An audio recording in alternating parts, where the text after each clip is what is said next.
Now, from Asthma Tasmania, we have Jess Tyler, who's joining us this morning. She's going to tell us a little bit about a campaign called Take a Minute for Asthma and Mental Wellbeing. Welcome along, Jess. Hi, David. Thanks for having me. Well, it's an interesting campaign, this. Take a Minute. We have talked about it with the Mental Health Council of Tasmania.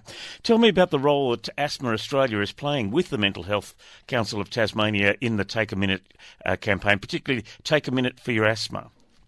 So when the Take a Minute campaign was launched by the Mental Health Council of Tasmania some years ago, we recognised that it was a very effective way to get people to think about their health in positive terms rather than think about health deficit. You can think about what are you doing well, what's coming naturally to you and how you can capitalise on that.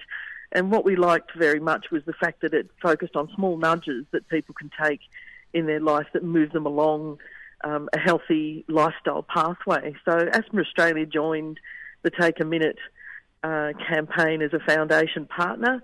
And in that time, we've looked and learned and listened to what bothers people with asthma, about life with asthma, and we developed the Take a Minute for Your Asthma campaign so that it follows the original campaign but talks about small steps in asthma management. From your community consultation, what sort of things do people with asthma experience? I think asthma can be very frustrating. And it can be debilitating, obviously, at times when you can't breathe. But living with asthma can be really restrictive. It can mean that you can't do the walks or take part in your social life as much as you might like to. You can have a lot of unease or distress around feeling that you might have a flare-up in certain weather conditions. So the mental load is considerable for people with asthma. And what we wanted to do was take the time to focus on the positives about what are some really positive actions you can take that keep you healthy and managing well. Now, Jess, kids, of course, heading back to school throughout this week.